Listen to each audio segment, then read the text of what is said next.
Bit of a strange Friday in Canada, effectively no FP1, although Valtteri Bottas, who was actually quickest for a millisecond, well, a couple of minutes right at the beginning, will say, no, FP1 counted in the Alfa Romeo. No, there was no FP1 in effect because, well, it looked as if initially it was something to do with Pierre Gasly stopping out on the circuit in the Alpine, virtually on his first lap. But no, it wasn't that. It was to do with the closed circuit television, absolutely critical in terms of what race control can see around the track. And they couldn't rectify that problem. Not great for the Canadians, sad for them really. So FP1 was scrapped. They extended FP2 over 90 minutes. They started it at half an hour early, but even then it just caught the beginning of the rain right at the end. And it was interrupted by, guess what, two red flags. So it was a bit of a strange Friday, although as you can see here from the Times, quickest in the two Mercedes, Lewis Hamilton and George Russell, although immediately we have to say they were out doing that time at a moment when most others were on medium tyres, having already done their soft tyre run. And of course, the track conditions were changing, so we shouldn't read too much into that. Equally, there was a 6-minute interval between Nico Hülkenberg stopping out on the circuit when the Ferrari engine in his Haas blew quite impressively just past the pits, and Esteban Ocon then stopping in the other Alpine. Don't know if it was the same problem. I guess it looked as if it was, judging by the long faces in the Alpine, on the Alpine pit wall. It's about 6 minutes there, and that was when some quick times were done, notably by Carlos Sainz. But at that moment, neither Max Verstappen nor Charles Leclerc were out. So again, need to build some provisos in there. And at that moment, most of the teams began their long runs on the medium tyre generally. But that was when the two Mercedes drivers went out on the soft tyre, uniquely on the soft tyre really, with empty fuel, and put in those two very quick laps. So again, not comparable in terms of track conditions. Don't forget this is some sort of public road course. You can drive on these roads. They're very, very dirty.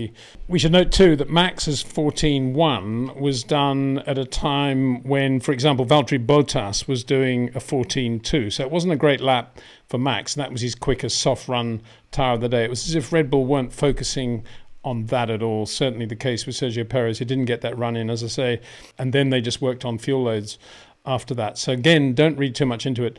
The other interesting point is that Mercedes began on the dirty track with fuel in the car doing long runs, and we're going to have a look at those now to see how they compared with the long runs that were being done by Charles Leclerc and Max Verstappen later in that 90-minute session. Again, bear in mind that the track was getting much quicker and there was a much better groove, obviously, when Max and Charles were out with fuel in the car as well. So let's just have a look at those times. To me, it was a brilliant moment because both Max and Charles Leclerc went out on medium tyres at exactly the same time. So it's a really viable comparison between those two. And if we're going to draw conclusions from today, it'll be yes, Mercedes still seem to have that speed they showed in Barcelona. Yes, Red Bull continuing to do their homework very well on a Friday, but Ferrari looking very, very strong. I haven't got Carlos Sainz in there because he was doing about the same time, maybe 1 or 2 tenths slower than Charles consistently on the long runs, but he was pretty much there in terms of the car on light fuel. And let's have a look now at those runs by Max and Charles. You can see they both had good runs in terms of getting in mileage, getting in information for the team. Really, really good days for both Charles Leclerc and Max Verstappen. And look how good that Ferrari looks compared with the Red Bull. I mean, that is obviously the gold standard right now. But if you're taking a sort of average Max run when he's done a 17.7, then he's just sort of slowed down a bit, got a bit of temperature out of the tyre, and then he's got the cycle really nice. He does a 17.5, 17.2, 17.8, 17.3, 17.5.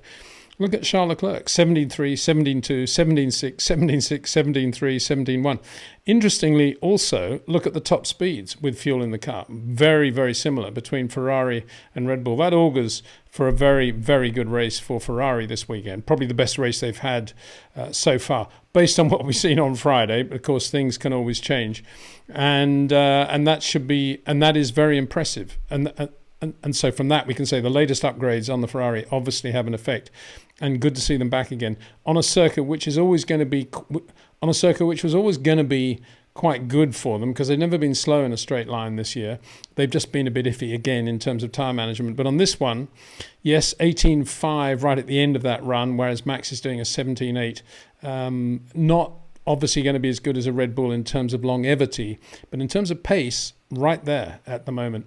Now let's compare that with the long run that Lewis Hamilton was doing much earlier in the session when everybody else was out trying to put times together on the soft tyre. 18.3, 18.0, 18.0, 18.1. So never did any 17s. And at the time, they were right at the back of the list, obviously, because they were uniquely doing these long runs, George and Lewis, that is. And Lewis slightly quicker than George again on the long run. And I've put in two other runners there because the Aston Martins, as far as I could see, didn't do a consistent long run with fuel. And when the fuel runs were taking place late in the 90-minute session, Fernando was out on the medium tyre, but didn't appear to have fuel in the car. But there was a lovely moment right at the end, sort of cameo moment, you might say, when it was pretty clear it was going to rain. It was unbelievably windy, gusts up to about 40 kilometres an hour, just coming in and out of the circuit. Everybody ducked in for intermediates just to sort of get them on the car, get out again, except for two drivers, Fernando Alonso and Kevin Magnussen, who basically continued to lap at the times they were doing on slicks. Two races and very similar in that approach, I think. So that was great. That was a great moment, I think, for the crowd. Anyway, getting back to it, obviously Fernando is quick in the Aston Martin and looks to be a little bit slower in a straight line, for example, in the McLarens. And that's potentially a problem for Aston Martin as we go into the weekend. But they may well play around with wing settings on this low downforce circuit for Saturday. But look at Lando Norris and Valtteri Bottas. Look at Lando Norris's consistency and consistently quick times in the McLaren Mercedes. Again, you'd have to say, well, did he have as much fuel as the Ferrari and the Red Bull? Well, he had enough fuel to do those runs. So, whatever he's doing, that is a quick drill from Lando Norris and the McLaren there. 17.7, 17.4, 17.3, 17.7, 17.8, 17.9. And the top speed would suggest that he's carrying quite a commensurate amount of fuel as well, just a little bit slower than the Ferrari and the Red Bull, which is what we've seen all year, but not massively so. And Valtteri Bottas, when he was momentarily quickest in FP1, everybody sort of, Valtteri in the Alpha, what a joke. But he was then quick. As FP2 began, he was always there or thereabouts, top 6, top 3, top 4. And look at that long run by Valtteri, 17.9, 17.9, and then low 18. And you can say that's Mercedes territory for Alfa Romeo. That's the best they've looked since the promising upgrades they had first on the car in Melbourne. So a really good run by Valtteri Bottas as well in the Alfa Romeo. Let's hope they continue it, because there's a history of Alfa looking really good on a Friday or in testing or whatever it is in terms of results in the tunnel, and then not managing to parlay those into a proper grid position stroke race results. So this will be a bit of an acid test for Alfa with things looking so good for them right now. So that was it. Formula One in Montreal, preparation for the Canadian Grand Prix. Red Bull still looking good, doing their homework. Ferrari quick, Mercedes quick. Let's see what happens over the weekend. See you then.